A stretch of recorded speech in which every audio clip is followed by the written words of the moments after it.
بسم اللہ الرحمن الرحیم۔ ایک بدنام زمانہ کی بدلتی زندگی۔ حسن بصری رحمت اللہ علیہ کا دور ہے۔ آپ کی ایک شاگردہ جو باقاعدہ آپ کا درس سنتی تھی، اس کا ایک بیٹا تھا، خاوندہ کا اچھا کاروبار تھا، یہ نیک عورت تھی، عبادت گزار خاتون تھی، باقاعدہ درس سنتی اور نیکی پر زندگی گزارتی تھی۔ اس بیچاری کا جوانی میں خاوند چل بسا۔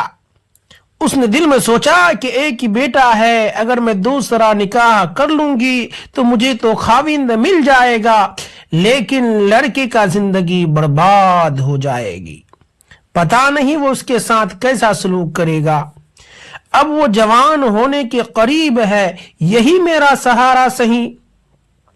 لہذا یہ سوچ کر ماں نے اپنے جذبات کی قربانی دی۔ ایسی عورت حدیث پاک میں آیا ہے کہ جو عورت عقلی شادی نہ کرے اور بچوں کی تربیت حفاظت کے لیے اس طرح زندگی گزارے تو اس کی پوری زندگی غازی بن کر زندگی گزارنے کا ثواب دیا جائے گا، کیونکہ جہاد کر رہی ہے اپنے نفس کے خلاف۔ لہذا وہ ماں گھر میں بچہ کا پورا خیال رکھتی تھی، لیکن یہ بچہ جب گھر سے باہر نکل جاتا تو ماں سے نگرانی نہ ہونے پاتی۔ اب اس کے پاس مال کی بھی کمی نہیں تھی، اٹھتی جوانی تھی، اور یہ اٹھتی جوانی کلو فارم کی نشہ کی طرح ہوتی ہے۔ جیسے اس کا نشہ مریض کو سنگھاؤ تو کچھ پتا نہیں چلتا، دن کب چڑھا کب ڈوبا۔ یہ جوانی بھی اسی طرح ہوتی ہے، دیوانی مستانی کچھ پتا نہیں ہوتا۔ جوانی میں نوجوانوں کو کیا ہو رہا ہے، اپنے جذبات میں لگے ہوتے ہیں، چنانچہ وہ بچہ بری صحبت میں گرفتار ہو گیا، شباب اور شراب کے کاموں میں مصروف ہو گیا۔ ماں برابر سمجھاتی لیکن یہ بچہ پر کچھ اثر نہ ہوتا۔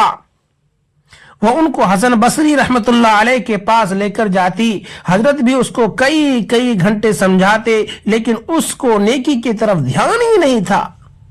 کبھی کبھی ماں کو ملنے آتا، ماں پھر سمجھاتی اور پھر اس کو حضرت کے پاس لے جاتی۔ حضرت بھی سمجھاتے، دعائیں بھی کرتے، اس پر کچھ اثر نہ ہوتا تھا، حتیٰ کہ حضرت کے دل میں یہ بات آئی کہ شاید اس کے دل پر مہر لگ گئی ہو۔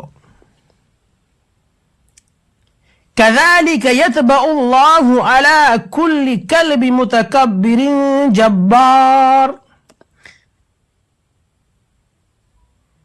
کبھی کبھی اللہ تعالیٰ دل پر مہر جباریت لگا دیتے ہیں، دلوں کو پتھروں سے بھی زیادہ سخت کر دیتا ہے۔